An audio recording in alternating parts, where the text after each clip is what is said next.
Assalamualaikum warahmatullahi wabarakatuh. Barangkali para pemirsa hafal atau juga kerap menyimak salah satu ayat di dalam Al-Quran yang kerap menjadi dalil bahwa manusia hendaknya berusaha untuk mengubah nasibnya. Tepatnya termaktub di Quran surat Ar-Ra'd, surat ke-13 ayat 11. Terjemahnya kira-kira seperti ini: Allah tidak akan mengubah nasib suatu kaum sehingga kaum itu sendiri mengubahnya. Ini adalah ayat yang sangat relevan dengan apa yang dihadapi di dunia kesehatan.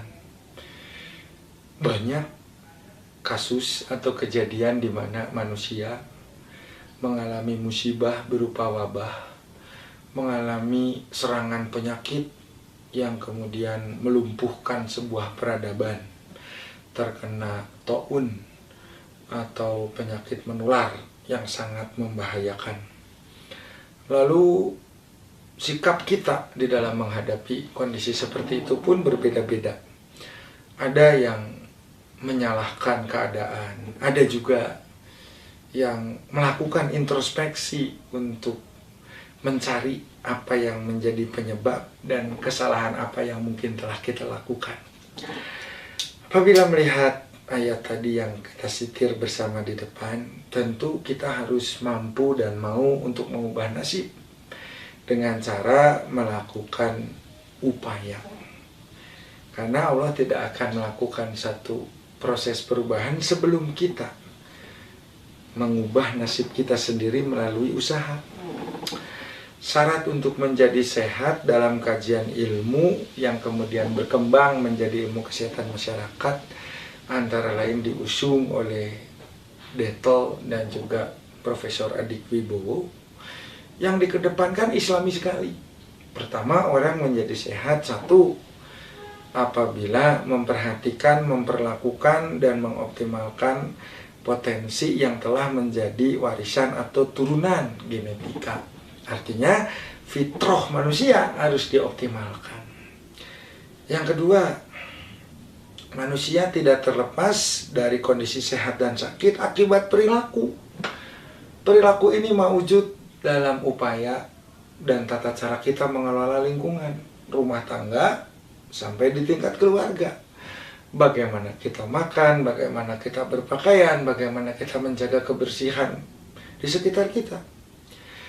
Dan yang ketiga, apabila genetika dan perilaku sudah berkelindan, bersinergi, bekerja sama, dua-duanya bagus, potensi fitriah tubuh bisa dioptimalkan, potensi perilaku dari aspek psikologi bisa diselaraskan. Maka yang ketiga adalah infrastruktur atau bagaimana fasilitas kesehatan harus kita kembangkan. Bagaimana cara berobat yang baik, bagaimana cara mengatasi atau mencegah terjadinya penyakit di berbagai daerah. Kalau faktor cuaca dan juga lingkungan dapat mempengaruhi munculnya insidensi sebuah penyakit, bagaimana antisipasinya? Bukan kalau sudah sakit baru kita ribut, protes dan berteriak-teriak, karena yang namanya kondisi itu kita ikut berkontribusi, sebagaimana usaha untuk mengubahnya adalah bagian dari upaya untuk mengubah nasib. Adanya orang yang rajin bergerak, menggunakan kaki sesuai dengan sunatullah untuk berjalan, tidak semata-mata dimanjakan teknologi wirawiri kesana kemari menggunakan kendaraan. Ternyata hasil penelitian menunjukkan orang yang aktif bergerak akan memiliki resiko lebih rendah terhadap munculnya aktivitas dari penyakit-penyakit yang disebut penyakit metabolisme atau penyakit degeneratif.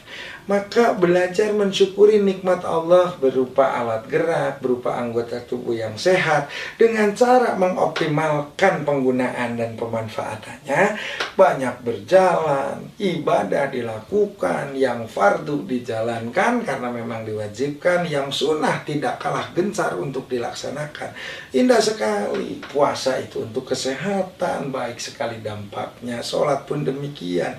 Yang terpenting kita tidak salah niat bahwa yang namanya berpuasa diniatkan karena Allah, bukan persoalan kesehatan. Itu hanya bagian dari bonus atau bagian dari benefit yang ditawarkan oleh Allah bagi hamba-hambanya yang istiqomah dan kafah di dalam melaksanakan ibadah.